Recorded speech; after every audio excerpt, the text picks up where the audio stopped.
Okay, we're looking at some tapping licks here, and the first one I'm going to do of the tapping licks is the basic, or what I would call a triplet lick, that Eddie Van Halen uses. Before I go through a few ways of using this, I'm just going to cover the basic technique so you can see how it works. I'm going to start out with, it's actually a C-sharp minor arpeggio, but for now don't worry about that, just pick up on the notes. What I'm going to be doing is I'm going to be using this finger from my right hand. Now Edward holds the pick in these two fingers, okay, and uses his first finger to tap, and I hold the pick in the conventional way that most people do, and I tap with this finger. It was shown to me by Sean Baxter, and I've done it like that ever since. Now, what we do is we slam this finger, or the finger of your choice, onto the fretboard while fretting a note with the first finger of the left hand, or in this instance. So we basically get this.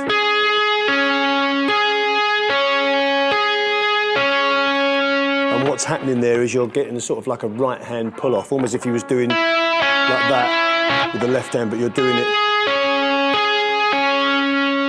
with the finger on the right hand and pulling off to this 6th fret G string note. Then once we've actually performed those two notes, which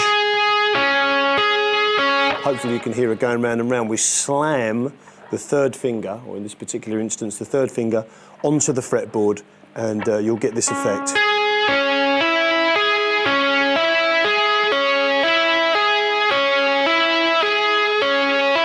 So just make sure you get a little bit of meat with that.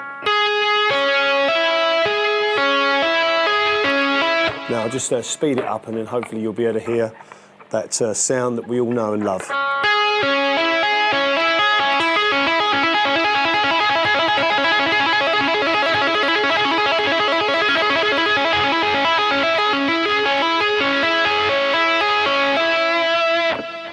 Okay, now there's a few ways in which these licks are used, and I'll cover a couple for you, 2 or 3 for you. Now, one way of doing it is that you have this arpeggio like here. Now, if you move your finger up to the next fret, which will be the 14th on the G, you'll have now gone to an A major arpeggio. And so this is a really good way to use this lick, because you can outline arpeggios, which are basically notes of chords. So here we have C-sharp minor. If we just move that finger up 1 fret, we get A major. Now if we move the left hand up by itself,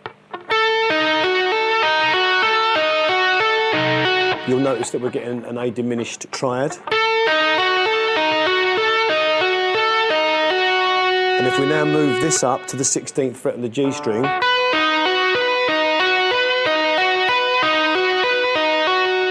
get a B triad. And hopefully you're noticing that both hands don't move at the same time. It makes it much easier if you move either the right hand or the left hand separately. So the right hand goes first, then the left hand follows, right hand goes, left hand follows. So there we have that. Now if I move this left hand up and leave the right hand where it is, and I play the 9th on the G, and then you'll see that I'm playing the 13th on the G, leaving that right hand on the 16th on the G. I'm getting an E major triad. So just to recap, I've got C-sharp minor, A major, A diminished, B major, to E major, and hopefully this will sound like the start of a very popular Van Halen piece. So if I just speed it up for you a bit.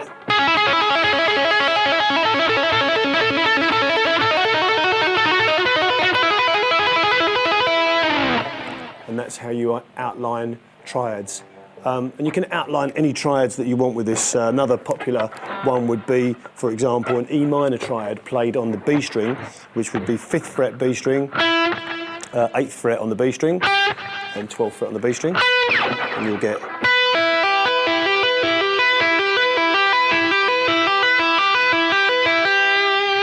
there. And if we move down there,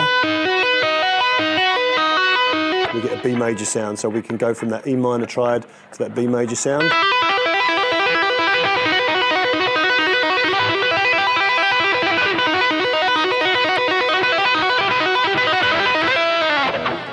And move between the two.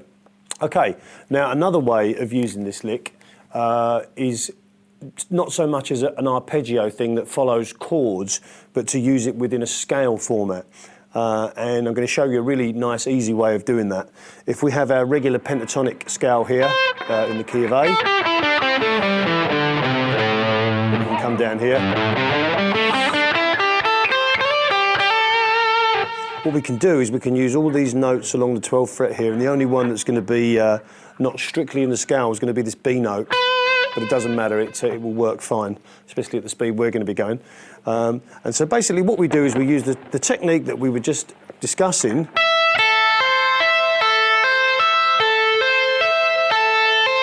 And then once we've slammed that third finger on there, we move to the next string.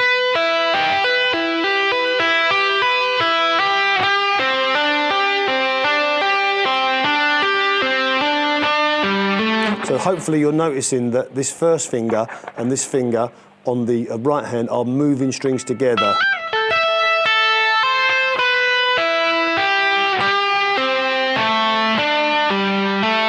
Okay.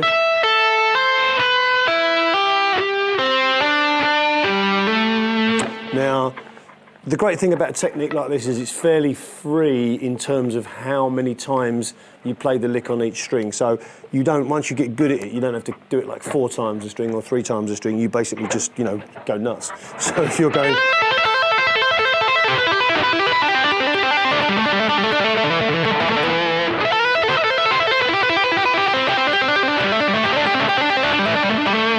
And hopefully you notice that I went up there. So the way for going up is exactly the same. Instead of doing this and then moving down, you do it. So you have the whole lick. And so what I'll do now is I'll include this part of the pentatonic as well, which hopefully you notice is position 2.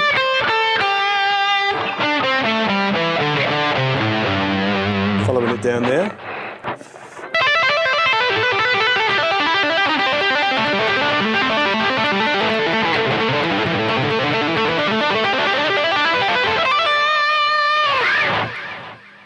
Okay, now another really cool variation of this lick, and I'm going to stay around this pentatonic position for this sound. This is one that Eddie uses all the time. Is what we're going to do now is we're going to do that same right hand pull off, but instead of the first finger of the left hand being the fretting note, it's now going to be the third finger. And what's going to happen is it's going to go pull off, then this finger's going to pull off, then this finger's going to pull off. Then that's going to hammer back on. Okay, so I'll do that for you slowly.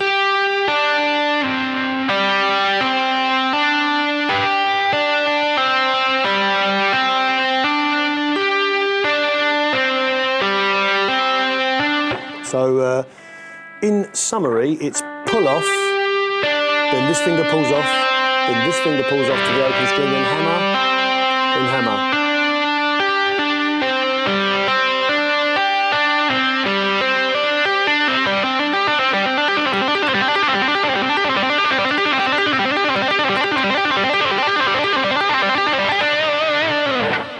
So it's a great lick just on one string. Now I'm going to show you a couple of variations on this as well. And the first one's going to be like a sort of a scale thing, like we did before on one of the other licks.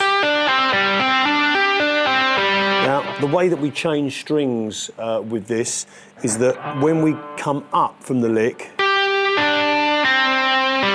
instead of coming back on the same string, we come back on the string that's either above it or below it. So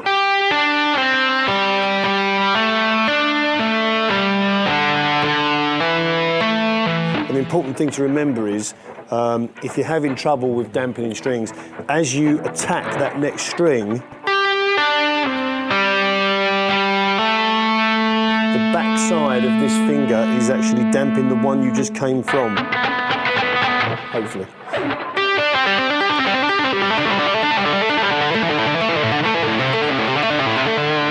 move down a string there, it's exactly the same concept. I just went down 2 frets and then hammered up again. Okay, so you can really just go nuts on it like this one, actually. And again, if I'm down in the pentatonic position here,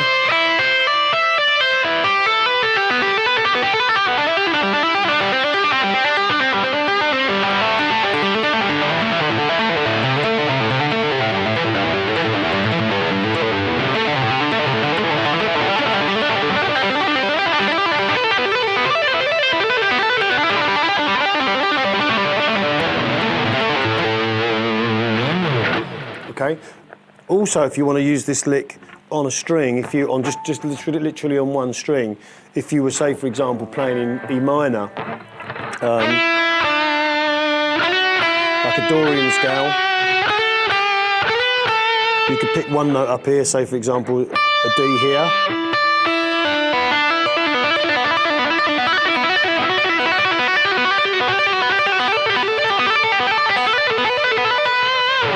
Or if you're in E minor,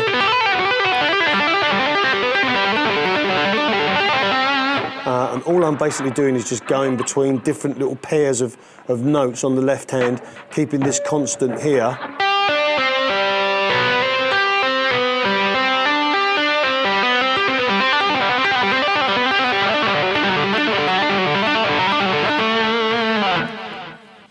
Okay, I'm going to look at another variation of this lick and play a very popular style Van Halen thing, which I hope you'll recognise. And this is now going to use this lick in the arpeggio form.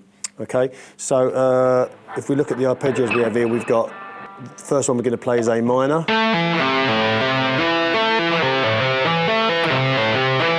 So I'm tapping onto the 12th fret A string. Then I'm using the 7th fret on the A and the 3rd fret on the A.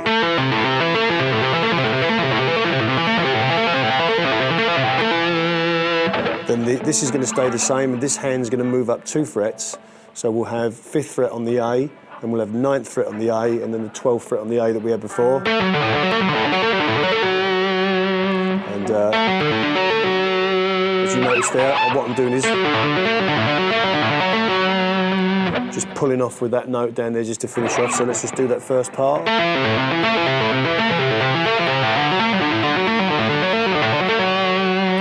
And as you notice there, the way that I'm moving up is just by going and then just slamming on that next. Now we come to our next note here, which is a D minor arpeggio. And we've got an F note there, which is at the 3rd fret D string. Then we've got an A note, which is at the 7th fret D string, and then we've got our finger up on the 12th fret D string, playing a D note.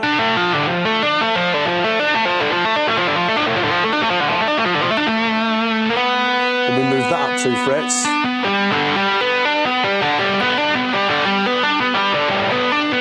To get like a G arpeggio. So we're basically playing 5 on the D, we're playing 9 on the D, and 12 on the D. So let's just recap on what we've got so far. I think the only point of interest is when we come to a new string to fire this off, we basically just come across and just do a pull off to an open string like that. So I'll just show you how we do that.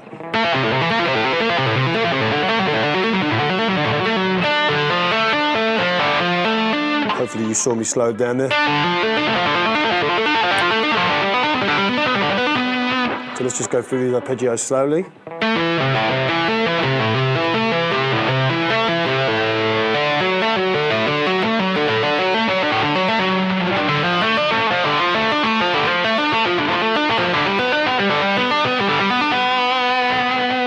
Okay, now we move on to the G string, okay, and we're going to play a G minor arpeggio, which is going to be 3rd fret G string, it's going to be 7th fret G string, and then 12th.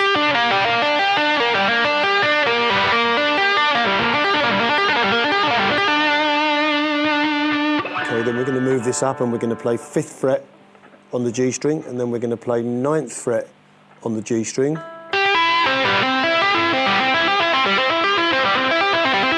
Which is going to be a C major arpeggio. Okay, so if we put all these together, slow and then fast.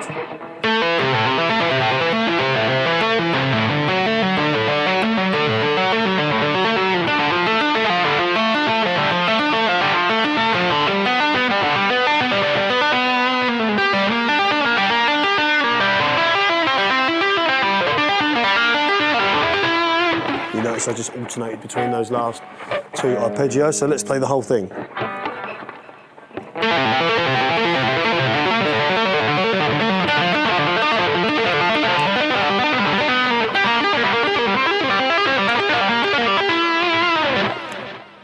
Okay, and that's using that technique for chords.